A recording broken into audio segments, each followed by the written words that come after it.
Hello, welcome to the Spanish Football Podcast YouTube channel. I'm Alex Kirkland. This is Sid Lowe. Hello.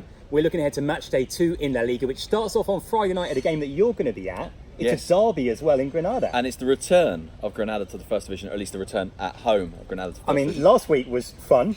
4-4 draw. I mean, that might be more to do with Villarreal than Granada, but actually Granada have been really, really impressive in pre-season. Much better than anyone expected them to be. Someone did a league table of all the Spanish teams over pre-season, and Granada were actually top. Which is, of course, meaningless. Real Madrid were bottom, by the way. Yeah. That's not the case of the current league table, but this could be quite a lot of fun. I mean, look, Sevilla know that they have an awful lot to do to make all the pieces fit together, but they won the first game. It's How many they had? Was it 7 of their new signings? 7 new signings, which was in the most starting 11 of any team. After that, also on Friday night, it's Levante against Villarreal. Villarreal, who were the other half of that amazing 4-4 draw on Matchday 1. This game can't be as entertaining as that, can it? No. but it still might be good. Oh, sorry. No, it still might be. And Too. actually, Levante, certainly last year, I mean, we'll see if this kind of gets played out this year as well. But they were a team that didn't defend very well, but really, really good with the ball going forward. And not just that, but you watch them, and an enormous amount of intricate moves, lots of back heels, lots of good interplay. They've got some exciting players, and not just the obvious one, which is Morales. I think this could be quite fun, yeah. Villarreal was supposed to have sorted out their defence over the summer. I mean, the evidence so far is that has not happened. After that, on Saturday, the first game is Osasuna against Eibar. Osasuna, another one of the newly promoted clubs, who all went unbeaten on Matchday 1.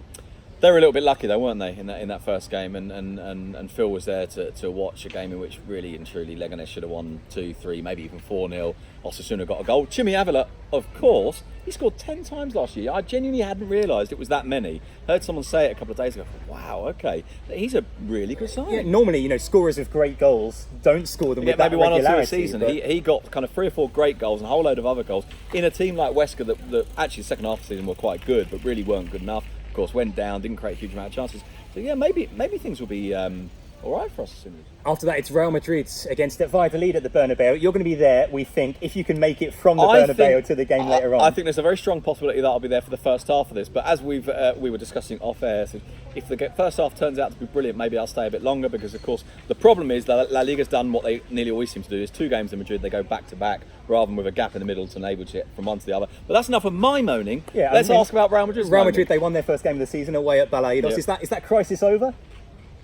No. You're never that far from a crisis. You're never that far from a crisis at Real Madrid. But I mean, I do think in a way that this season was, even if you do have exactly the same team, and they more or less got the same team, they really haven't changed anything very much from last year.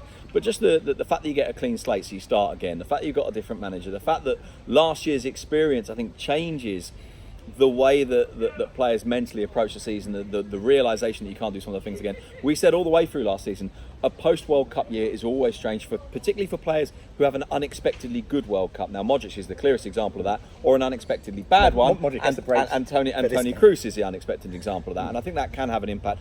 I think this year Real Madrid won't be as bad. That said, it might be a bit too soon to say, well, everything's going to be absolutely fine. After that, we've got 2 games kicking off simultaneously. We've got Celta against Valencia. Valencia, who were involved in an incredible game last week as well, that went on for, 101 minutes? 101 minutes when or the goal something went like on, that. Yeah. But again, this has the potential to be a pretty it does. Good game too. I mean, at Celta, there's been a bit of an issue this week with Fran Escribá, basically saying that he had problems with the squad at Celta. He'd already hinted at that before the game. He said it again after the game.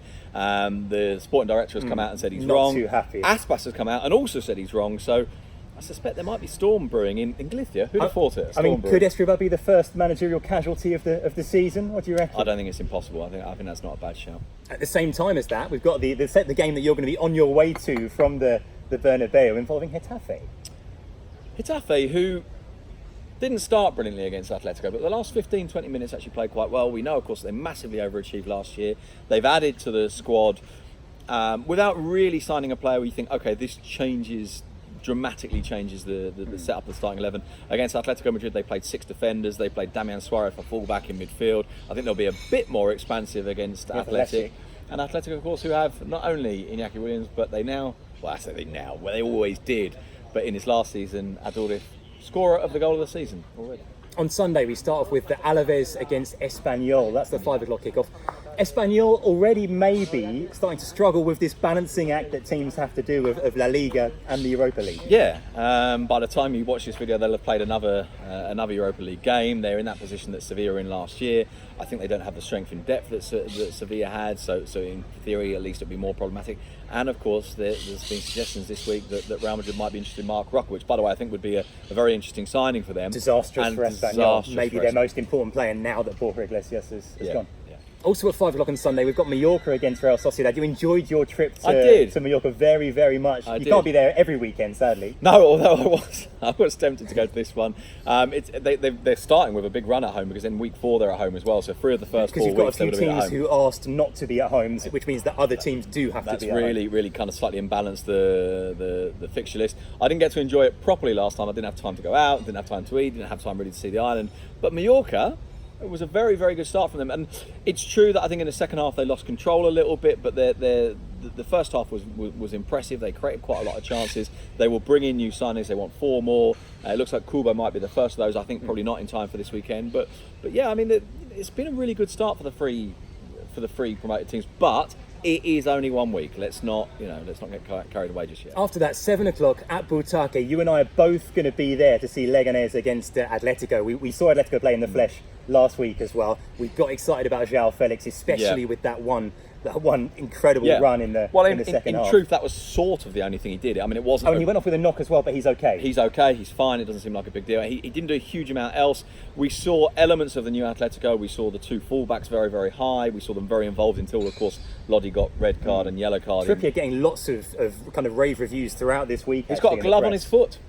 Which I have not read a single article about Trippier that hasn't said he's got a glove on his foot. Now, in the laws of the game, I mean, can you wear a glove on your foot? Kieran, learn to dress properly, mate. It's not on. We're not having it. Finally, the last game of the weekend. It's Barcelona against Betis at Camp Nou to finish things off, because of course we've still got no Monday night football, so this is the late Sunday game. Leo Messi, we think, is going to be back for this one, but whether he starts or plays off the bench, we don't know. Not likely to start. Luis Suarez is out. Dembele is out. So Messi, Griezmann, and one other up front. Who's the other going to be, do you think? Does Rafinha play up front? Well, Rafinha came on and was basically their man of the match at San Mamés, which no one expected. And he's the one that Valencia want. And very interesting, by the way, listening to Marcelino talk about, yes, we want another player. He didn't say it was Rafinha, but we all know it is. But the club doesn't want to pay for him because they're worried about his injuries. So we're trying to get him on loan. We'll see if that happens. In the meantime, we'll see if he plays at weekend. I suspect he might. We will be back to discuss what happened in all of those games on Monday. The Spanish Football Podcast, Apple Podcasts, SoundCloud, Spotify, Acast, TuneIn, wherever you get your podcasts.